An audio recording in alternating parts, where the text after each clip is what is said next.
Hello বন্ধুরা, শুভ সন্ধ্যা। সবাই কেমন আছো? আশা করছি ভালো আছো। এটা হচ্ছে আগামীকাল সন্ধ্যার ভিডিও। সন্ধ্যাবেলার কিছুটা মুহূর্ত তোমাদের সাথে শেয়ার করলাম। তো এই যে দেখতে পাচ্ছ, আমি বাসন মাজছি। এগুলো না রাতের রান্না হয়ে যাওয়ার বাসন না, এগুলো হচ্ছে দুপুরবেলার খাবার বাসন আর রান্নার বাসন। আমি বেশিরভাগ সময় বাসন একসাথে মাজা ধোয়া করি, আর দুপুরবেলা বাসনটা আমি মাজি না। দুপুরে খাওয়ার বাসন সাথে সাথে আমি মাজি না, পড়ে থাকে, খাওয়া দাওয়া করে রেখে দিই, প্রায় সন্ধ্যার দিকে মাজি। তার কারণ হচ্ছে বাড়ির ভিতরে সব কিছু তো ঘাটে বা পুকুরে গিয়ে তো আর মাজতে হয় না যে বিকেলবেলা কি দুপুরবেলা খেয়ে মাজবো। আর দুপুরবেলা খাওয়া দাওয়ার পরে বাসন মাজতে একদমই ইচ্ছে হয় না, খুব কষ্ট হয়, যার জন্য রেখে দিই।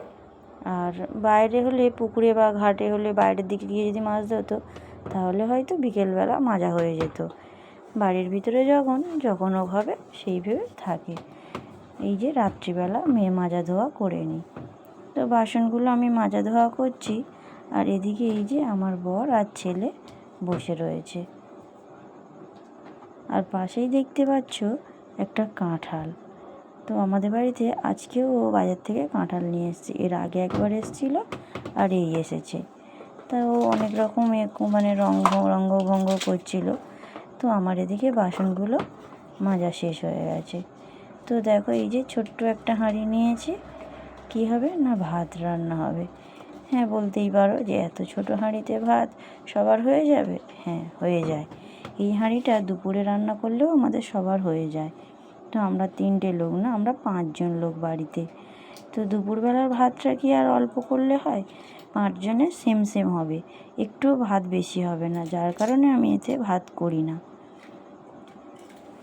আর রাত্রিবেলা হলে এতে ভাত করলে সবাই খেয়েও একজনের ভাত থাকে, কারণ রাতের খাবারটা সবাই খুব কমই খায়, যার জন্য এই হাঁড়িটা আমি রাতে রান্না করি।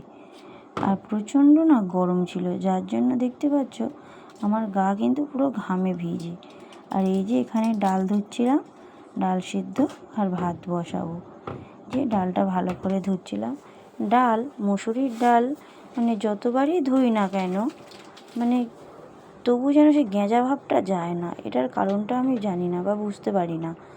তোমাদের কাছে যদি এর উত্তরটা থাকে অবশ্যই জানিও, যে যতই ভালো করে ডাল ধুই না কেন, অনেকক্ষণ ধরে ধুলেও সেই গেঁজা ভাবটা থেকেই যায়। ডালের যে একটা গেঁজা ওঠে ধুতে ধুতে, এই যে দেখো, এই যে একটা ফেনা উঠছে, এই ফেনাটা যেন উঠতেই থাকে। তো ভালো করে ডালটা ধোয়া চলছে। আর তারপরে এই যে আমি গ্যাসের দুদিকে, একদিকে ডাল সিদ্ধ আর একদিকে ভাত বসিয়ে দিয়েছি। দিয়ে এই যে দেখো, বাজার থেকে বললাম না একটা কাঁঠাল নিয়ে এসেছি। কাঁঠালটা কিন্তু আগের বারের কাঁঠালের থেকে এবারের কাঁঠালটা বেশ বড়। আর এই যে বাজার থেকে একটু সবজি আর আম নিয়ে এসেছে। তো আমার ছেলে এই যে আমার সামনে হাতে হাতে সব ধরে দিচ্ছিল সবজিগুলোকে। এগুলো আর তো রাতে তো আর রান্না হবে না, এগুলো সকালে রান্না হবে, পরের দিন দুপুরবেলা। তো এই যে কচুগুলো দেখো কি বড় বড়, আর কচু খেতে আমার বর খুব ভালোবাসে, যার জন্য একটু কচু নিয়েছি, নিয়ে আসা হয়েছে বাজার থেকে সন্ধ্যাবেলা।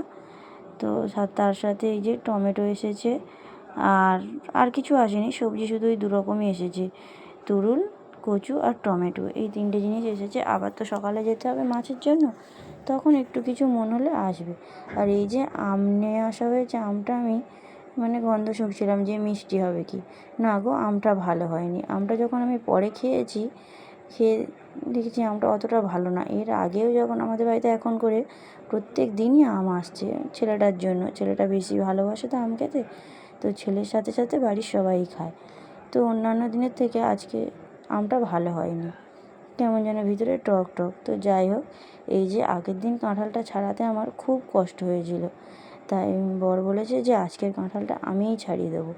তাই ও হাতে ভালো করে তেল মেখে নিয়ে আর এই যে ছুরি দিয়ে কাটছে। এই দ্বিতীয়বার কাঁঠাল এসেছে, আগের বারের কাঁঠালটা একদম ভালো ছিল না। কাঁঠালটা যদিও বা গলা ছিল, গলা গলা কাঁঠাল তো আর খেতে ভালো লাগে না। কাঁঠাল যদি একটু খাজা ক্যাচ ক্যাচ করে আওয়াজ হবে সেরকম না হলে কাঁঠাল খেতে ভালো লাগে না। আর কাঁঠাল যে আমি খুব ভালো খাই তা না, আমার ছেলেটার জন্যই আনা। কারণ আমার ছেলে, বলতে নেই কথাটা, ছেলে আমার কিন্তু সব ফলই ভক্তি ভরে খায়। অনেক বাচ্চা আছে ফল খায় না, কিন্তু আমার ছেলে ফল খেতে খুব ভালোবাসে। সে সব ফল, সব রকম ফলই খেতে ভালোবাসে, খুব ভক্তির সাথে ফলগুলো খায়। আর এই যে আম, জাম, কাঁঠাল, লিচু, এইগুলো তো আর সারা বছরের ফল না যে সারা বছর পাওয়া যায়, যে সারা বছর কিনে খাওয়াবো। লিচুর সিজন তো চলেই গেছে, জামাই ষষ্ঠী শেষ আর লিচু শেষ, তো যার কারণে লিচুর সিজন চলে গেছে।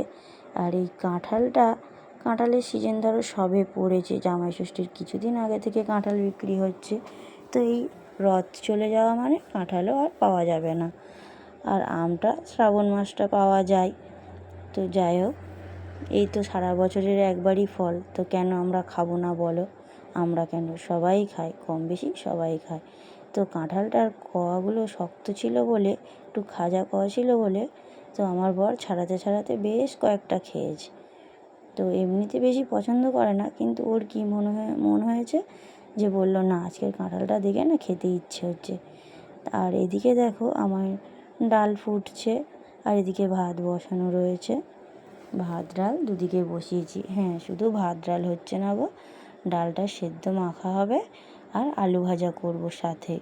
আর এই যে আমার বাবু কাঁঠাল খেতে ভালোবাসে বলে তো ছাড়ানো হয়েছে, তো সাথে ও একটা বাটিতে করে 4টে না কটা কোয়া নিয়ে বসেছে ওর বাবার পাশে। তা আমাকে দিচ্ছিল, আমি বললাম যে না, আমি খাবো না। তো খাবো না বলতে ও খেয়ে নিয়েছে। তো এই যে দানাগুলো মানে ছাড়াতে গিয়ে দানা বেরিয়ে যাচ্ছে, দানাগুলোও খুব সুন্দর ছিল। আগের বারের কাঁঠালের দানা পর্যন্ত খেতে পারিনি, রান্না করে ফেলে দিতে হয়েছে, মানে সিদ্ধ হয়নি। আর হাফ দানা শুধু গন্ধ, বিচ্ছিরি গ্যাস, পচা পচা, যার কারণে আগের বারে সব ফেলে দিতে হয়েছে। আর এবারের কাঁঠালটা খুব সুন্দর কাঁঠাল। এই যে ছাড়াচ্ছে দাও, কিন্তু ছাড়াতে না ওর খুব কষ্ট হয়েছে, মানে এতটাই শক্ত ছিল কাঁঠালটা। তো যাই হোক, এইদিকে আমার ভাতটাও ফুটে গেছিলো, ভাত ডাল দুটোই হচ্ছে গ্যাসে বসানো, আর ওইদিকে কাঁঠাল ছাড়িয়ে যাচ্ছে। আর এই যে বললাম না, ছাড়াতে ছাড়াতে বেশ কয়েকটা খেয়েছে। এই যে উপরের দিকে 2-4টে কোয়া একটু নরম মতো বেরিয়েছে, যে খুব নরম তা না, মানে হালকা নরম। আর যত মানে তলার দিকে গেছে কাঁঠালটা শেষের পথে, তত কোয়াগুলো সাদা আর একদম শক্ত। দেখলে যারা মানে একদম খায় না, বলা ভুল যে একদম খায় না, সবাই হয়তো খায়, কেউ পছন্দ করে, কেউ একদম মানে বেশি পছন্দ করে না, 2-1টা খায়, যে শক্ত শক্ত কোয়া হলে খায়। তো কাঁঠালটা ছাড়াতে না খুব কষ্ট হয়েছে ওর, মানে যুদ্ধ করতে হয়েছে, এরকম একটা বিষয়, যেন যুদ্ধ চলছে কাঁঠাল ছাড়াতে গিয়ে।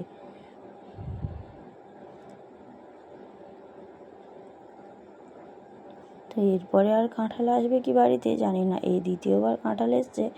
আগের বারের কাঁঠাল খেতে মাও খেতে ভালোবাসে, তো এই কাঁঠালটা মাও অনেকগুলো খেয়েছিল, খেয়ে বলছে বা কাঁঠালটা বেশ ভালোই।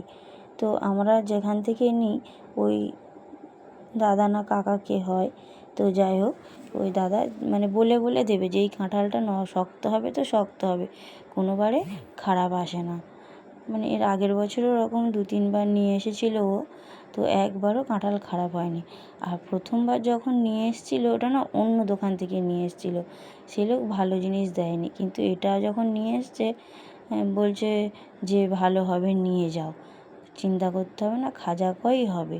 তবে খুব বড় হবে কি বলতে পারবো না, বলেই দিয়েছে দোকান থেকে যে খুব বড় হবে কি জানি না কোয়াগুলো, তবে হ্যাঁ খুব ছোট না খুব বড় না, মাঝারি কোয়া ছিল, আর বেশ শক্ত ছিল। এই যে দেখেছো তো, লাস্ট পজিশনে নিচের দিকটা না খুব কষ্ট হচ্ছিলো ছাড়াতে, যে ছুরি দিয়ে কস্তাকুস্তি চলছে লাস্টে। এই যে ওকে দেখে তোমরা নিশ্চয়ই বুঝতে পারছো যে কাঁঠালটা ছাড়াতে কতটা কষ্ট হয়েছে, দেখেছো কতটা গায়ের জোর দিয়ে করতে হচ্ছে।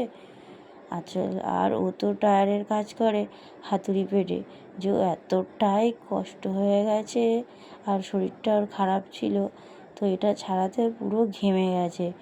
আর আমাকে বলছিল তুমি যদি ছাড়াতে তো তুমি পারতেই না, তা আমি বললাম আগের দিনের কাঁঠালটা নরম ছিল, আমি ছাড়াতে পারিনি, খুব কষ্ট হয়েছে, এটা কি করে পারতাম বলো? এটা তো মোটেই পারতাম না।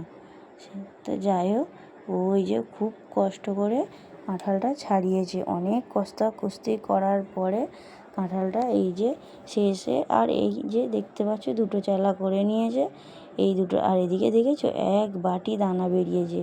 না গো, এটা খেয়ে রাখেনি, মানে ছাড়াতে ছাড়াতে না দানাগুলো বেরিয়ে গেছে, এতটাই শক্ত, টানাঝাড়া করতে করতে ওই দানাগুলো বেরিয়েছে। আর ও এদিকে বেশ কয়েকটা প্রথমেই বলেছি কয়েকটা খেয়েছে। তো এই যে ছাড়ানো চলছে, মানে কাঁঠালের যে কোয়ার বাইরে যে বীজগুলো, সেগুলোর থেকে কোয়া বেশি হয়েছে কাঁঠালের।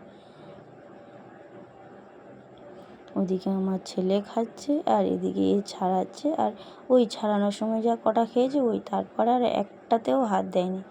ছাড়ানোর সময় মনে হয় 4-5টা কোয়া খেয়েছে ওই, তারপরে রাখা ছিল, ও আর একটুও খায়নি। তো দেখো এক গামলি হয়ে গেছে, আর কতটা শুধু খোসা বেরিয়েছে দেখেছো সব, মানে কষ্টাকষ্টি করে ছাড়াতে হয়েছে, তো যার জন্য সব ছোটো ছোটো করে ভেঙে ভেঙে বেরিয়েছে। আর ওই যে লাস্ট পজিশানে ওই আছে, আর দানা হয়ে গেছে প্রায় এক বাটি, মানে ছোটো বাটিটা ভর্তি হয়ে, মানে নিচে রাখা হয়েছে, আর ওই বাটিতে রাখার জায়গা নেই।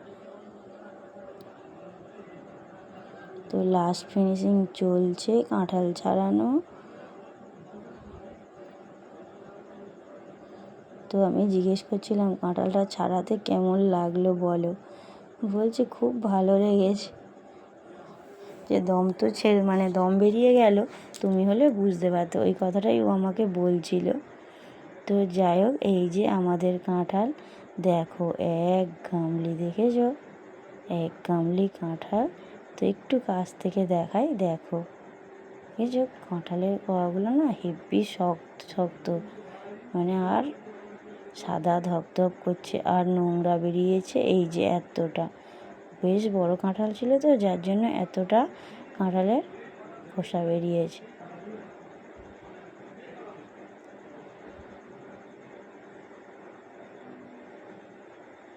ও না, এখনও একটু ছিল, আমি ভাবলাম হয়তো এটা লাস্ট ফিনিশিং, না না না, এই যে রয়েছে এখনও একটু, সেটাও এখনও জোর কদমে 2 হাতে ছাড়ানো চলছে। আর হ্যাঁ, অনেক কাঁঠালে ছাড়াতে হাতে অনেক আঠা আঠা লাগে, এই কাঁঠালটায় না বলছিল একটু আঠা ভাব নেই। আর দানাগুলো, যে দানাগুলো বেরিয়েছিল, দানাগুলোর মধ্যেও কোনো হরহরারে ভাব ছিল না। আগেরবার কাঁঠালটা আমি ছাড়িয়েছিলাম, সে দানা অনেকবার ধরে জল দিয়ে ধুতে হয়েছে, কেমন যেন একটা হরহর করছিল, কিন্তু এই দানাগুলো একদম শুকনো শুকনো মতো ভাব ছিল, সত্যি খুব সুন্দর ছিল। আর ওই সাইডটা ভর্তি হয়ে যাচ্ছে বলে ছেলে আমার গামলিটা ঘুরিয়ে দিল, বাবা এখানটায় রাখো, এই যে ওর হাতে যেটুকু আছে ওটুকুনি লাস্ট, এই যে দেখাচ্ছিল কোয়াগুলো, শুধু দেখো কত সুন্দর। তা ওটুকুনি লাস্ট ফিনিশিংয়ের কাজ চলছে। তো তোমরা কে কোথা থেকে ভিডিওটা দেখছো, অবশ্যই কিন্তু একটা লাইক, একটা কমেন্ট আর একটা সাবস্ক্রাইব করো। হ্যাঁ, ফেসবুক থেকে যদি দেখো অবশ্যই কিন্তু ফলো করে দিও, তোমাদের সাবস্ক্রাইব, লাইক, কমেন্টে আমাদের কিন্তু এগিয়ে যেতে আরও উৎসাহিত করবে।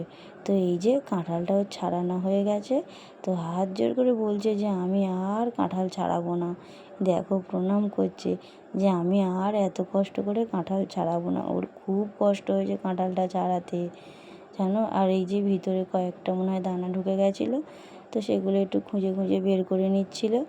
তো দেখো লাস্ট ফিনিশিং, দেখো এক গামলি কাঁঠালটা শুধু দেখে নাও। আর এদিকে আমার ভাত হয়ে গেছিলো, ভাতে এই যে ফ্যান ঝাড়তে দিয়েছি, ভাতের ফ্যান ঝাড়তে দিয়ে দিয়েছি। আর এখানে আমার ডাল সিদ্ধ, ডালটা না ডাল সিদ্ধ মাখা হবে, লবণ তেল লঙ্কা দিয়ে মাখা হবে, ডাল সিদ্ধ মাখা হলে বেশ আমার বর একটু খায়। আর ওই যে ডাল পাতলা মতো জল দিয়ে করলে নষ্ট হবে, রাত্রিবেলা তো কেউ খাবে না, যার জন্য ডাল সিদ্ধ মাখাটাই বেশিরভাগ আমি করি, মাখা হলে সবাই সোনামুখ করে খেয়ে নেয়। এদিকে দেখেছো পুরো ভর্তি ভর্তি এক গামলি, কাঁঠালগুলো কিন্তু দেখে বোঝা যাচ্ছে যে শক্ত শক্ত। আর এদিকে এই যে নোংরাগুলো আমার ছেলে আর বর মিলে পরিষ্কার করছে। তো যাই, কাজ করে সাথে সাথে জায়গা পরিষ্কার করে নেওয়াটাই ভালো। ফেলে রাখলে কী হয়, জায়গাটা নোংরা হয়। দিনের বেলা হলে তো মাছি ভর্তি হয়ে যাবে, তো রাত্রিবেলা আর মাছি তো আর হবে না। তো যাই হোক, বাপ বেটা মিলে পরিষ্কার করে নিচ্ছে। তো ওরা পরিষ্কার করতে থাক। তো আমি ভিডিওটা এখানেই শেষ করছি। দেখা হচ্ছে পরের ভিডিওতে। Thank you.